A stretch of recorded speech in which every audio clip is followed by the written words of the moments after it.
Daniel Brooks parked his 15-year-old pickup truck outside one of the largest luxury dealerships in the state. The glass building reflected rows of Ferraris, Lamborghinis, and Bentleys worth millions of dollars. Emma, his 12-year-old daughter, looked at the massive showroom. "Dad, are you sure we're in the right place?" Daniel smiled. "The address matches." Emma looked down at the worn envelope in her hands. Inside was an invitation Daniel had received 3 days earlier. It simply read, "Private Vehicle Collection Inspection." No company logo. No explanation. No signature. Just a time. 10 a.m. Daniel adjusted his faded work jacket and walked toward the entrance with Emma. The moment they entered, conversations slowed. Customers glanced at his dusty boots. Salespeople looked at his old clothes. A receptionist forced a polite smile. "Can I help you?" Daniel handed her the invitation. "I was asked to inspect a vehicle." She read the letter before her expression changed. "Please wait." She disappeared into an office. A few moments later, a confident woman in an elegant navy business suit walked out.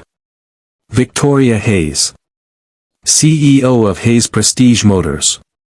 She looked Daniel up and down. Then looked at his old pickup through the showroom windows. "You?" Daniel nodded politely. "I received an invitation." Victoria laughed softly. "I think someone made a mistake.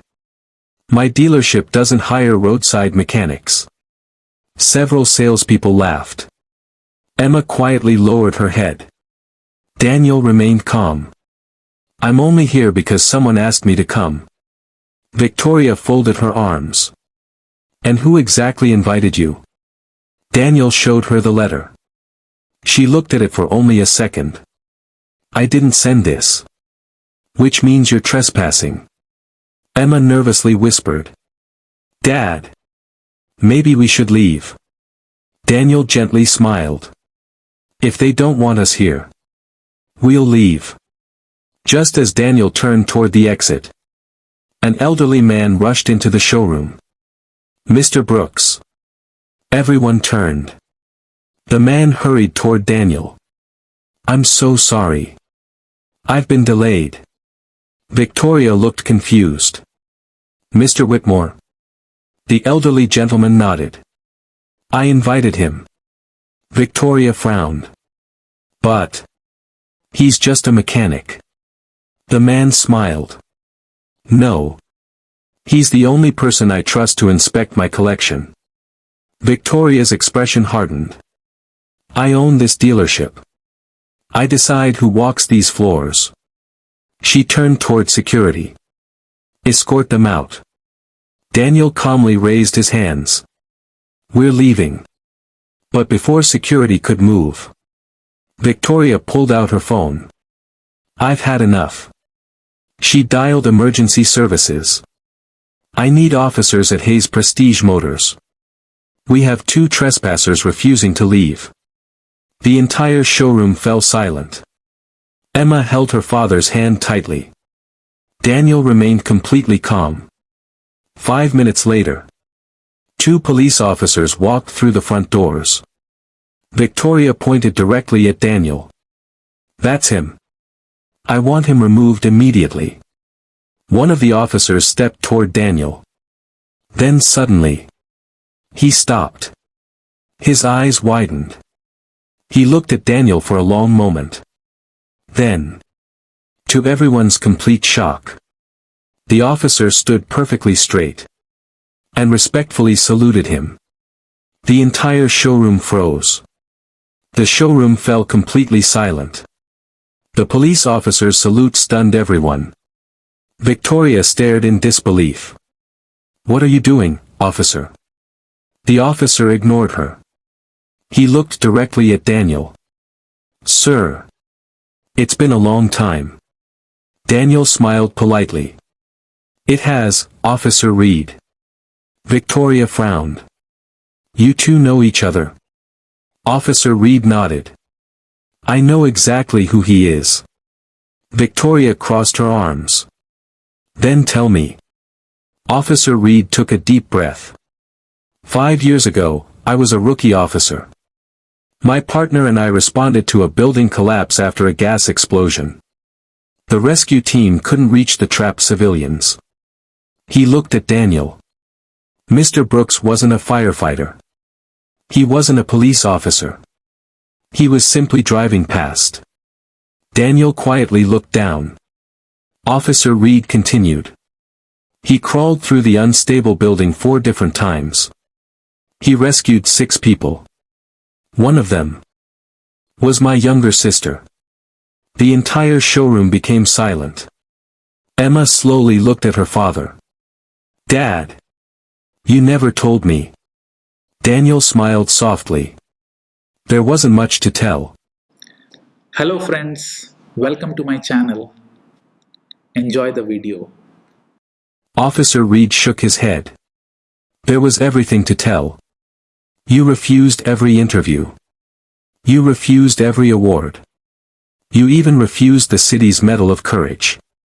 Victoria couldn't believe what she was hearing. But he's just a mechanic. Officer Reed smiled. That's what makes him extraordinary. He never cared about recognition. The second officer spoke up. I remember reading that case.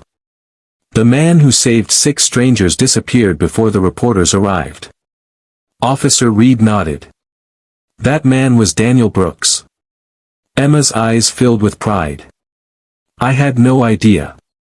Daniel gently placed a hand on her shoulder. Helping people shouldn't become a headline.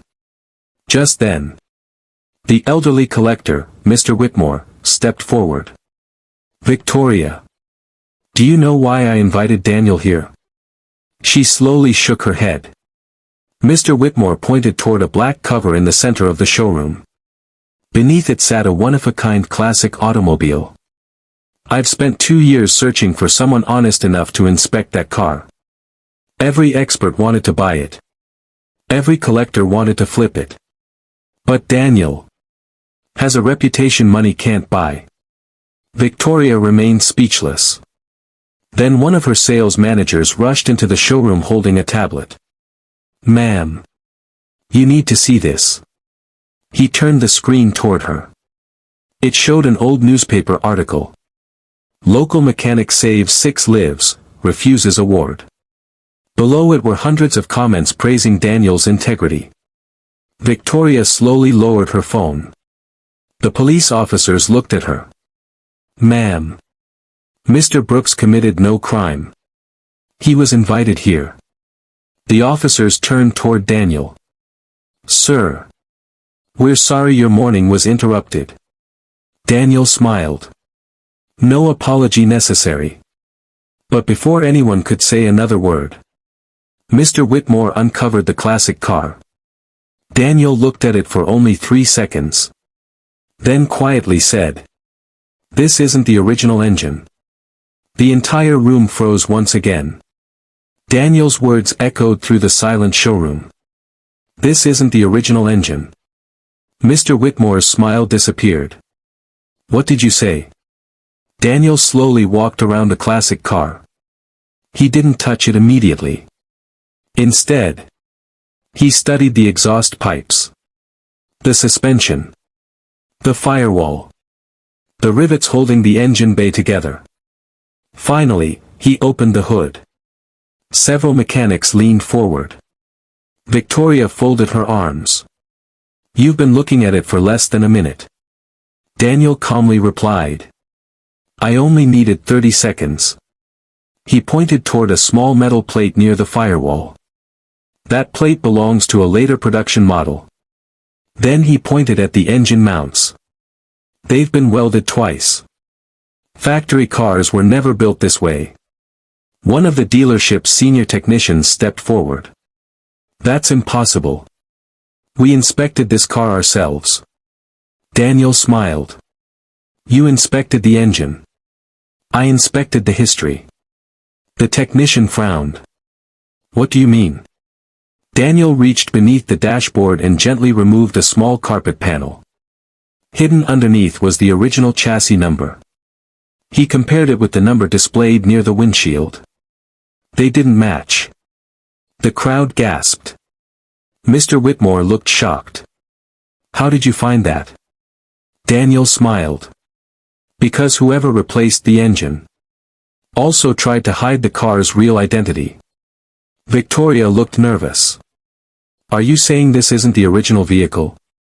Daniel slowly nodded. "The body is genuine. The interior is genuine. But the original matching number's engine disappeared years ago." The showroom erupted into whispers. One collector quietly said, "A matching numbers classic is worth millions more." Mr. Whitmore sat down in silence. "I paid nearly $6 million for this car." Daniel looked at him kindly. "You still own a beautiful classic. But not the one you believed you bought." At that moment, one of the dealership's mechanics rushed over carrying an old service folder. "Mr. Whitmore, I found something." Inside was a repair invoice from 12 years earlier. The engine had been replaced after a severe fire. The paperwork had never been disclosed during previous sales. Victoria's face turned pale. "Our dealership sold this car.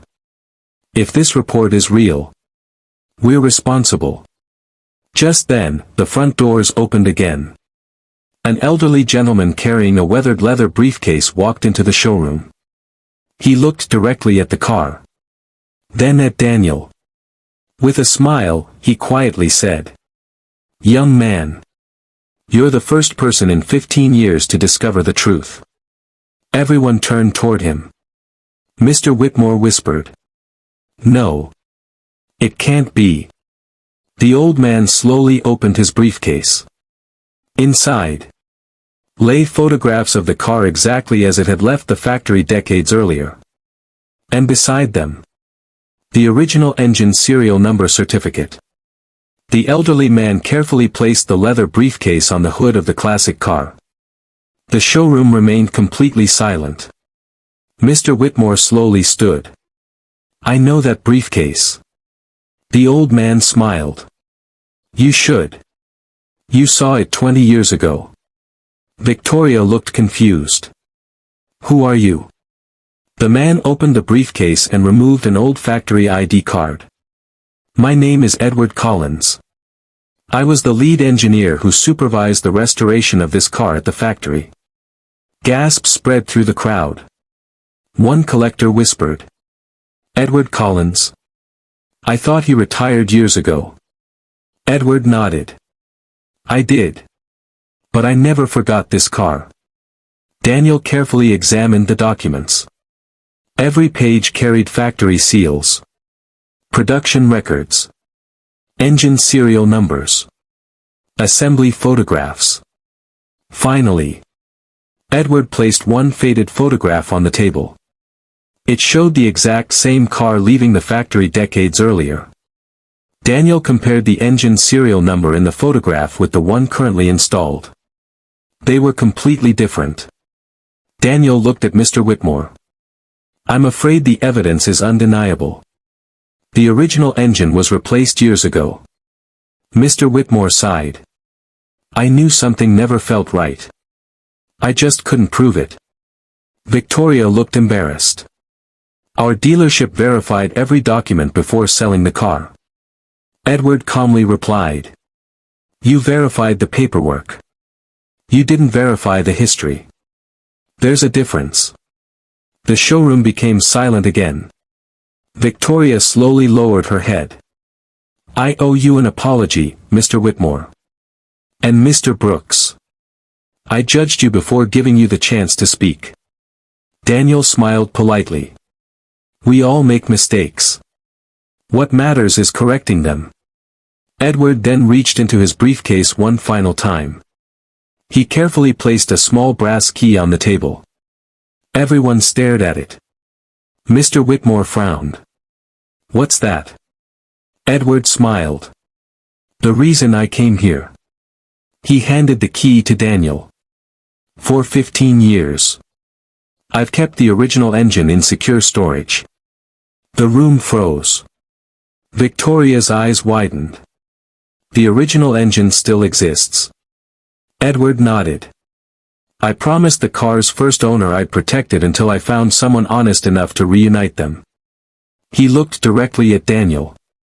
When I watched you refuse attention after saving those 6 people years ago, I knew someday I'd trust you. Emma smiled proudly. So Dad was being tested all along. Edward nodded. Character is easier to recognize than talent. Mr. Whitmore looked overwhelmed. If the original engine still exists, my car can become matching numbers again. Edward smiled. Exactly. But only one person will supervise the restoration. He turned toward Daniel. I want you to lead it. The crowd immediately applauded. Even Victoria joined them. Just then, Daniel examined the brass key more closely. Stamped onto it was a warehouse address. But beneath the number, someone had engraved 4 unexpected words. Open with witnesses only. Daniel looked at Edward. What does that mean? Edward's smile faded. Because when that warehouse opens, it won't contain only the original engine. It also contains evidence of the man who stole it. The entire showroom fell silent once again. The next morning, Daniel, Emma, Victoria, Mr. Whitmore, and Edward Collins arrived at the old warehouse. 2 police officers were already waiting outside. Edward held up the small brass key. I asked the police to be here. Victoria looked surprised. You really think evidence is still inside after all these years? Edward nodded. If no one ever found this warehouse, then nothing inside has changed. He inserted the key into the heavy steel door. The lock clicked. The warehouse slowly opened. Dust filled the air. Sunlight revealed shelves covered with old crates. In the center of the room, hidden beneath a gray canvas cover, sat the original Aston Martin engine. Mr. Whitmore stood speechless. It survived. Edward smiled. I promised I'd protect it. Daniel carefully inspected the engine. The original serial number perfectly matched the factory documents. It's authentic. The room filled with relieved smiles. Then Daniel noticed something unusual. A locked filing cabinet stood beside the engine. Unlike everything else, it wasn't covered in dust. Someone had opened it recently. Daniel pointed toward it. That cabinet doesn't belong here. One officer forced the lock open. Inside were dozens of folders. Old invoices. Bank transfers. Shipping documents. And one signed agreement. Victoria picked it up. Her face immediately turned pale. No. Mr. Whitmore looked over her shoulder. The document clearly showed that 15 years earlier, a dishonest restoration broker had secretly removed the original engine, installed another one, and sold the authentic engine through an illegal private deal. The final page contained several signatures.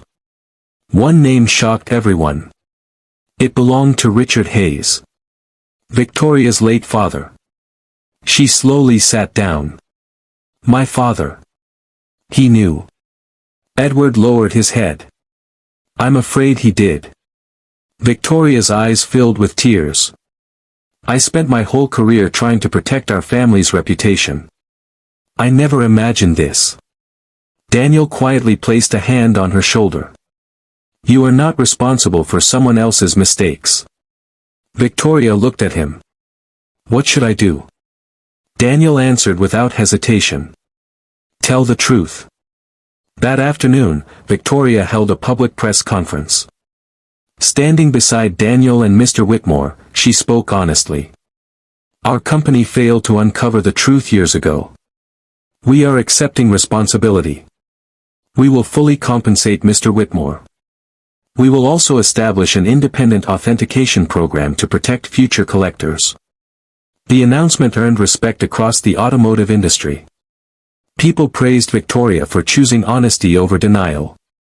A week later, Daniel completed the restoration. The original engine was reunited with the car for the first time in 15 years. When it started, the deep, unmistakable sound of the Aston Martin echoed through the workshop. Everyone applauded. Mr. Whitmore smiled at Daniel. "You didn't just restore a car. You restored its history." Daniel smiled. "And history deserves the truth." Just then, an international museum curator walked toward Daniel with an unexpected proposal. "We'd like to display this Aston Martin. But we also want the world to know the story of the mechanic who uncovered the truth." Daniel looked at Emma and smiled. He had never wanted fame. But perhaps this story could inspire others to judge people by their character instead of their appearance. Several weeks later, the fully restored classic car stood beneath bright lights at the National Automotive Heritage Museum. Visitors gathered around it from the moment the doors opened. But the information plaque beside the car didn't focus on horsepower or top speed. Instead, it told the story of honesty. It explained how a hidden truth had been uncovered, not by the richest collector or the biggest dealership, but by a humble mechanic who refused to overlook the details. Before the official unveiling, the museum director stepped onto the stage. "Ladies and gentlemen, today, we celebrate more than the restoration of a remarkable automobile. We celebrate integrity." He turned toward Daniel. "Mr. Brooks, would you join us?" The audience applauded as Daniel walked to the stage with Emma by his side. The museum director smiled. "You could have stayed silent. You could have accepted a generous payment and walked away. Instead, you chose to protect the truth." Daniel replied, "A machine can always be repaired. But once trust is broken, it's much harder to rebuild." The audience erupted into applause. After the ceremony, Victoria Hayes approached Daniel. She handed him a small wooden box.